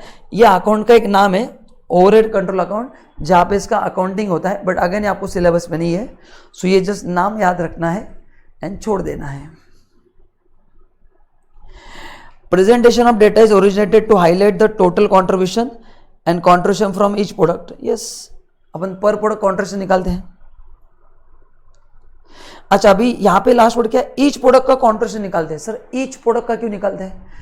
मैंने जो एग्जांपल दिया था उस पर अपन ने अलग अलग सेल्स लेवल पे निकाला था. This line is saying will find out contribution for different product. क्यों? अरे जिस प्रोडक्ट का कॉन्ट्रीब्यूशन ज़्यादा है वो अपन एक्सेप्ट करेंगे ताकि अपना फिक्स कॉस्ट जल्दी रिकवर हो, and that is the use of PV ratio. मैंने आपको कहा था कि जिस प्रोडक्ट का पीवी रेशो हाइयर है मतलब उसका कॉन्ट्रीब्यूशन ज़्यादा है. So whenever there is a choice of product, you should always select product having higher PV ratio so that break even point achieve करने के चांसेस ज़्यादा हो जाते हैं, आप जल्दी से जल्दी उस जोन में चले जाते हो. The magnitude of opening stock, closing stock does not affect the unit cost of production since all product cost are variable. हाँ, मतलब ओपनिंग क्लोजिंग स्टॉक का जो वैल्यूएशन है उसमें कुछ फर्क नहीं, उसके जैसे प्रोडक्ट कॉस्ट पे फर्क नहीं पड़ेगा क्योंकि everything is valued at variable cost. ठीक है, सो ये थे फीचर्स ऑफ मार्जिनल कॉस्टिंग. चलो, तो अभी मैं आपको की पॉइंट्स लिख के देता हूं डायग्राम फॉर्म में, उतने लर्न किया तो भी इनफ है. चलो diagram one of quickly.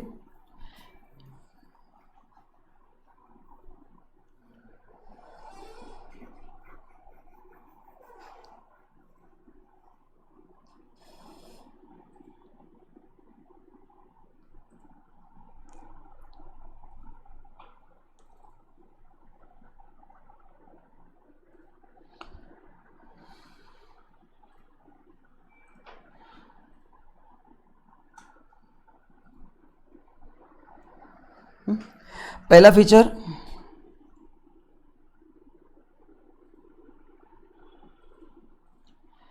Classification of cost into variable plus fixed. ये पहला क्लासिफिकेशन मतलब पहला फीचर है. दूसरा, fixed cost are excluded for decision making, not for profit. के लिए तो कंसिडर होगा, फॉर ये लिख के रखता हूं decision making.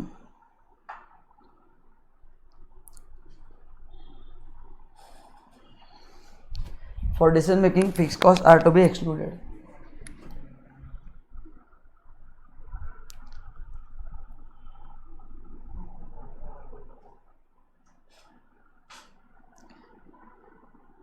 WIP and finished goods valued at marginal cost,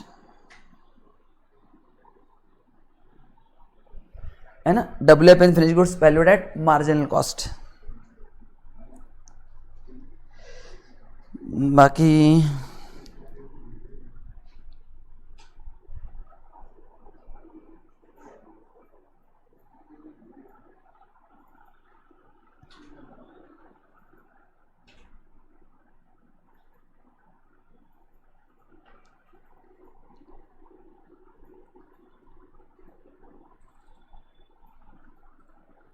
price is based on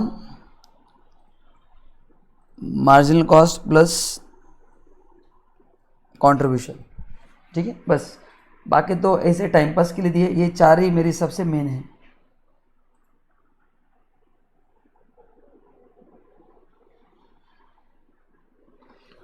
ठीक है, लिख लो.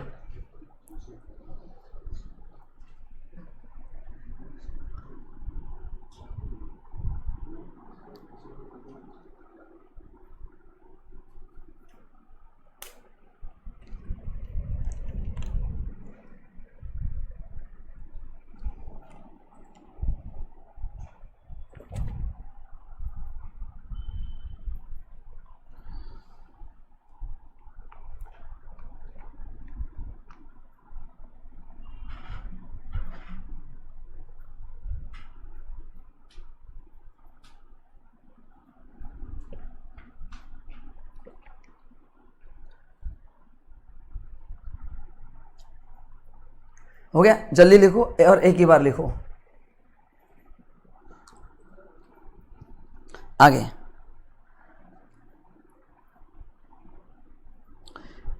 Advantage of marginal costing, cost volume profit relationship data. Cost volume profit है ना, कॉस्ट मतलब अपना fix cost, variable cost, volume मतलब कितने quantity, and profit कब मिलेगा। Wanted for profit planning purpose is readily obtained from the regular accounting statement, hence management does not have to work with the two separate set of data. ठीक है, मतलब आपके कहना क्या चाहते हैं, अगर आपका सेल्स चेंज हुआ, कॉस्ट चेंज हुआ, करेक्ट ना, वो जो एलिमेंट्स है वो फॉर्मेट में अगर एक भी एलिमेंट चेंज होता है तो उसका प्रॉफिट पे इम्पैक्ट क्या होगा। जैसे वेरिएबल कॉस्ट बढ़ गया, सेलिंग प्राइस कम हो गया, फिक्स कॉस्ट चेंज हो गया, इन तीनों में से एक भी चीज़ अगर चेंज होगा तो नेचुरली प्रॉफिट पे असर होगा कि नहीं होगा, क्योंकि sales minus variable cost minus fix cost is equal to profit. तो तीनों में से अगर एक भी चीज़ में चेंज होता है तो उसका इम्पैक्ट क्या होगा प्रॉफिट पे, ये इमीडिएटली आप फाइंड आउट कर सकते हैं। Second, the profit for the period is not affected by changes in absorption of fix expense resulting from the building और रिड्यूसिंग इन्वेंट्री। प्रॉफिट अफेक्ट क्यों नहीं होता, क्योंकि अपन फिक्स कॉस्ट कंसिडर करते नहीं है, अपना पूरा डिसीजन वेरिएबल कॉस्ट पे डिपेंड रहता है, करेक्ट ना। तो ये आपने आगे कुछ नहीं पढ़ा तो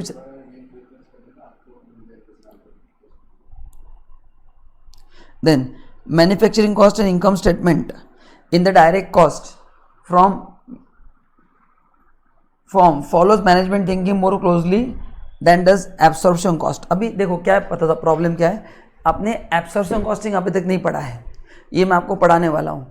एब्सॉर्प्शन कॉस्टिंग में पूरा फिक्स कॉस्ट भी एब्जॉर्ब किया जाता है फॉर डिसीजन मेकिंग, और ये पूरा वेरिएबल कॉस्ट के बेसिस पे, इसलिए जहाँ जहाँ पे एब्सॉर्प्शन कॉस्टिंग आएगा ना, आपको थोड़ा खुद को कंट्रोल करना पड़ेगा। मैं आगे जाके जब पढ़ाऊंगा तो आपको समझ में आ जाएगा। और जिन लोगों ने बीकॉम किया उनको पता ही है, बट जो डायरेक्टली आए, जिन्होंने कभी लाइफ में ये फर्स्ट टाइम पढ़ रहे, तो उनके लिए थोड़ा बहुत दिक्कत होगा, बट बहुत आसान है और मैं आगे आपको पढ़ाने वाला हूँ। ठीक है,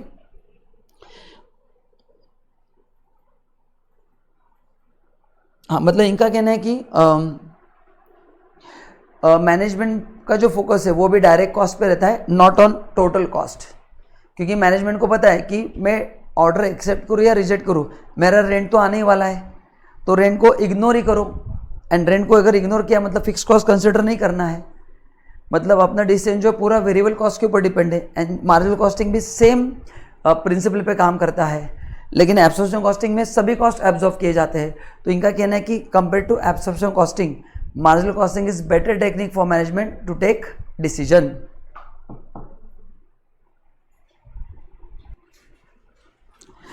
The impact of fixed cost on profit is emphasized because total amount of such cost appears in the income statement. हाँ, मतलब फिक्स कॉस्ट जो इम्पैक्ट है वो नेट प्रॉफिट पे गिरेगा, करेक्ट ना, तो अपन उसको बाद में कंसिडर करते हैं। ये कुछ पॉइंट सेम सेम दिया, मैं पढ़ता हूँ, बट हर एक पॉइंट आप लर्न मत करना। तो मेरे हिसाब से ये ऐसा कुछ खास काम का नहीं है, मैं सभी पॉइंट पढ़ रहा हूँ, बट मैं जिसको क्रॉस करो आपने घर पे नहीं पढ़ा तो भी चलने वाला है।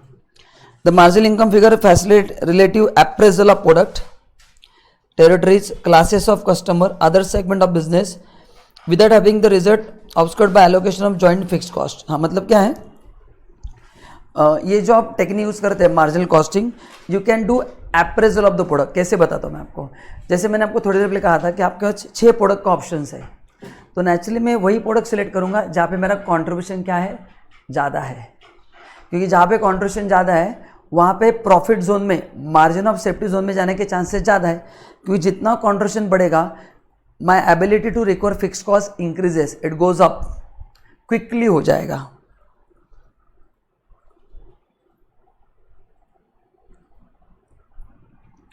ठीक है, चलो, तो वही दिया है, marginal costing lies in such effective plan for cost control. ठीक है, हाँ, मतलब क्या है, मार्जिनल कॉस्टिंग से आप कॉस्ट कंट्रोल कर सकते हैं, ऐसा उनका कहना है, बिकॉज अपना फोकस पूरा फिक्स वेरिएबल कॉस्ट पे रहता है। फिक्स कॉस्ट तो वो फिक्स्ड है, उसको अपन इतना कंट्रोल नहीं कर सकते, तो बाय फोकसिंग ऑन, मतलब अपने को लिमिट पता है कि वेरिएबल कॉस्ट इतना है, उससे ऊपर कुछ ना कुछ तो अपने को मिलना चाहिए एज अ कंट्रीब्यूशन। तो अपना सेलिंग प्राइस क्या होना चाहिए वो अपने को पता चलता है। वेरिएबल कॉस्ट इससे ऊपर नहीं जाना चाहिए, क्योंकि अभी ट्रेंड कैसा है, you can not set selling price. Company like Apple can set their selling price, क्योंकि उनका उसमें मोनोपोली है, बट वैसा मोनोपोली प्रैक्टिकली अचीव करना थोड़ा मुश्किल है। तो selling, we are the price taker, तो अपने को पूरा कंट्रोल वेरिएबल कॉस्ट पे ही करना है। जितना वेरिएबल कॉस्ट मेरा कम होगा उतना मेरा कंट्रीब्यूशन बढ़ेगा, जितना कंट्रीब्यूशन बढ़ेगा मेरा फिक्स्ड कॉस्ट फटाफट रिकवर होगा, मैं फटाफट प्रॉफिट जोन में एंटर कर जाऊंगा। Marginal costing furnish better and more logical basis for the fixation of sell price, बता दिया already. Break even point can be determine only on the basis of marginal costing, और दूसरा कोई technique नहीं जो आपको ये बता सकता है। चलो लिमिटेशंस पढ़ते हैं, फिर अपन ब्रेक लेते हैं। Limitation of marginal costing. In marginal costing cost of class into fix and variable, but इनका कहना है कि ये fix cost variable cost divide करना थोड़ा मुश्किल होता है, प्रैक्टिकली इतना आसान नहीं है कि आप उस कॉस्ट को डिवाइड करो। फॉर एग्जांपल वेजेस जो है, मैंने आपको ये आई थिंक कहा था कि डायरेक्ट लेबर जो होता है उसको वेरिएबल कॉस्ट माना जाता है, बट कुछ वर्कर का सैलरी फिक्स्ड होता है, करेक्ट ना। तो प्रैक्टिकली उसको स्प्लिट कैसे करना है वो थोड़ा मुश्किल हो जाता है। हाँ, मतलब वो काम कर रहा है मैन्युफैक्चरिंग डिपार्टमेंट में ही, और उसका जो सैलरी वो फिक्स्ड है, करेक्ट ना। तो ये प्रैक्टिकल डिवाइड करना थोड़ा मुश्किल है, ऐसा उनका कहना है, between fixed and variable. Marginal costing assumes that the behavior of cost can be represented in straight line. This means fixed cost remain constant. मैंने आपको डायग्राम बना के दिया था ना कि वहाँ पे मैंने एज्यूम किया था कि फिक्स्ड कॉस्ट जो है, यूनिट्स कितने भी बढ़े, डायग्राम आपके सामने रखो, यूनिट्स कितने भी बढ़े मेरा फिक्स्ड कॉस्ट चेंज नहीं होगा, करेक्ट ना। लेकिन ये रियलिटी में होगा नहीं, मैंने आपको पहले भी कहा था।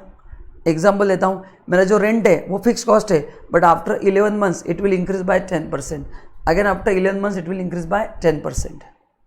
अगर मैं मेरा प्रोडक्शन कैपेसिटी बढ़ाता हूँ तो मेरे को नए मशीन्स लेने पड़ेंगे, नए मशीन्स लिए तो उसका जो ऑपरेटर है उसका सैलरी फिक्स्ड है, वो भी बढ़ता है। सो ये पीरियड कॉस्ट है फिक्स, ये भी थोड़े पीरियड के बाद बढ़ते ही है, ऐसा उनका कहना है। Fixed cost remain completely fixed over a particular over a period for at a different level and variable cost changes in linear pattern. तो ये डायग्राम के फॉर्म में दिया है। तो ये लिमिटेशन क्या दिया है 18, 19 एंड 19, 20 2 साल का क्या कि आपके जो वेरिएबल कॉस्ट है, जो in real life fixed cost are liable to change at a varying level of production, especially when extra plant and equipments are introduced, and hence variable cost may not vary in the same proportion as the volume. मतलब उनका कहना है कि कुछ समय के बाद आपका फिक्स कॉस्ट भी बढ़ने वाला है। जैसे मैंने आपको अभी एग्जांपल दिया था, if I add more machines, उसको जो ऑपरेटर लगेगा उसका सैलरी तो बढ़ेगा ही ना। तो फिक्स कॉस्ट जिस प्रोपोर्शन में बढ़ेंगे उस प्रोपोर्शन में वेरिएबल कॉस्ट बढ़ेगा नहीं बढ़ेगा ऐसा अपन बोल नहीं सकते, करेक्ट ना। तो ये थोड़ा चैलेंजिंग पार्ट है।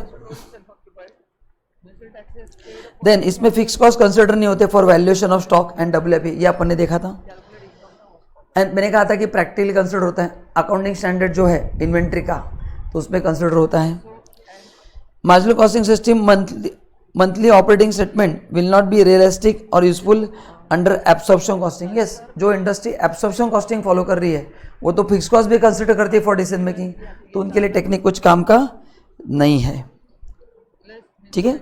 सो ये उसकी क्या है, लिमिटेशन है। Next, marginal costing fails to give complete information. For example, rise in production and sales may be due to extensive use of existing machinery or expansion of resources or by replacement of labor force by machine. हाँ, मतलब देखो क्या दिया है, मतलब marginal costing में पूरा focus contribution पे है। मतलब जब कंट्रीब्यूशन बढ़ेगा तब भी आपका break even point fast achieve होगा। मतलब पूरा खेल है वेरिएबल कॉस्ट पे, पूरा खेल किसके ऊपर है, वेरिएबल कॉस्ट के ऊपर। एंड जितना सेल्स बढ़ेगा, करेक्ट ना, जितना सेल्स बढ़ेगा उतना जल्दी ब्रेक इवन पॉइंट अचीव होगा।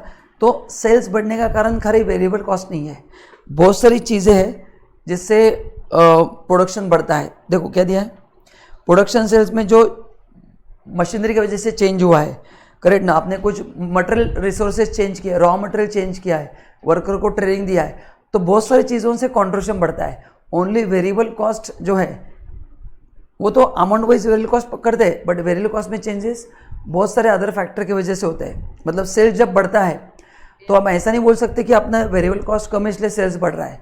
सेल्स में increase due to change in technology, change in raw material, change in production process, more skilled worker appointed, change in design of the mold. So there are n number of reasons because of which production increases. So you cannot give credit only to marginal costing technique. मतलब खाली पूरा खेल variable cost पे नहीं है, sales बढ़ाने के लिए बाकी चीज़ें भी की जाती है जो मार्जिनल कॉस्टिंग में कंसिडर नहीं की है। Although for short term assessment marginal cost is okay, but long term assessment के लिए अपन फिक्स कॉस्ट भी कंसिडर करते ही है। जो मैंने आपको लेक्चर में पहला एग्जाम्पल दिया था 1 यूनिट का, भले मेरे को वेरिएबल कॉस्ट 40 रुपये मिल रहा है, बट फिक्स कॉस्ट तो मैंने कंसिडर किया ना। और मैंने क्या बोला, मेरे को ओवरऑल नुकसान हो रहा है। ओवरऑल क्या हो रहा है, मेरे को नुकसान हो रहा है। Marginal costing does not provide any standard for evaluation of performance. Correct ना, मतलब जितने फैक्टर्स प्रोडक्शन के लिए कंट्रीब्यूट करते हैं, लाइक प्लांट एंड मशीनरी, जितने भी डिपार्टमेंट काम करते हैं उनका हम एनालिसिस नहीं कर सकते। We can do only calculation based on amounts. तो जो रिसोर्सेज यूज हुए उसका अपन कुछ एनालिसिस नहीं कर सकते।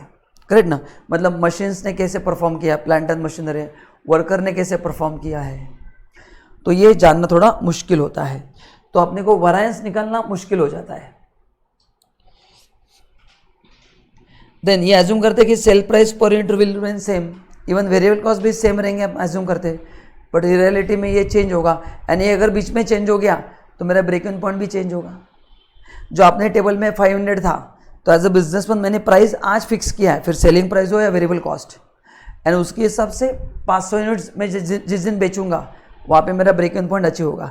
लेकिन ये सपोज 1 महीने का टारगेट मैंने रखा है, बीच में अगर selling price variable cost change हो गए तो मेरा ब्रेक इवन पॉइंट बार बार हिलता रहेगा। फिर उस बेसिस पे जो डिसीजंस लिए वो भी गलत हो जाएंगे। तो ये यहाँ पे लिखा है कि ये इतना कांस्टेंट नहीं रहता है। In the age of increase automation and technology, impact of fix cost on product is much more than of variable cost. Correct, fix cost का इम्पैक्ट ज़्यादा है। क्यों? क्योंकि नाउडेज फिक्स कॉस्ट बहुत ज़्यादा होता है, क्योंकि अपने को कॉस्ट कम करने के लिए नए नए मशीन्स लेने पड़ते हैं, एंड नए मशीन्स ले तो फिक्स खर्चे, उसका EMI चालू हो जाता है, इंटरेस्ट, राइट, उसके जो खर्चे, ऑपरेटर का सैलरी, तो फिक्स खर्चे बढ़ जाते हैं। करेक्ट ना, तो उनका कहना है कि रियलिटी में फिक्स कॉस्ट ज़्यादा इंपॉर्टेंट है। क्यों सर? अरे प्रोडक्शन यूनिट बनेगा तो ही वेरिएबल कॉस्ट आएगा, अगर यूनिट बनेगा नहीं तो वेरिएबल कॉस्ट आएगा नहीं। तो एज अ ओनर मेरे लिए एरिया ऑफ कंसर्न जो है वो फिक्स कॉस्ट है, इट्स नॉट वेरिएबल कॉस्ट। तो उल्टा उनका कहना है कि फिक्स कॉस्ट पे फोकस ज़्यादा होना चाहिए, जो इस टेक्निक में नहीं है। एंड आज के ज़माने में फिक्स कॉस्ट बढ़ते जा रहे हैं। क्यों? क्योंकि technology is very expensive and we have to buy technology in order to compete with competitors, क्योंकि only technology can bring down your overall cost. Technology आपके प्रोडक्ट का क्वालिटी बढ़ा सकती है। तो नया टेक्नोलॉजी लिया तो फिक्स कॉस्ट भी बढ़ता है, एंड जो यहाँ पे इग्नोर किया है। Selling price under marginal costing technique fix on the basis of contribution, this may not be possible in case of cost plus contract. What is cost plus contract? ये मैंने आपको पढ़ाया था शायद पहले चैप्टर में, जहाँ पे मतलब मैं आपको कॉन्ट्रैक्ट दूंगा कि मेरे को तू घर का काम करके दे, ओके, मैं बोलूँगा मैं तेरे को 10% प्रॉफिट दूंगा टोटल एक्सपेंस के ऊपर। तो मेरे घर पे अगर 2 लाख रुपए का काम हुआ है तो आपका प्रॉफिट होगा 20,000 रुपया। तो यहाँ पे टेक्निक काम कैसे करेगा?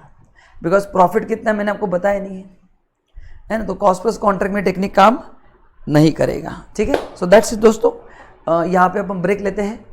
इस लेक्चर में अपन ने पढ़ा था introduction to marginal costing. Thank you so much.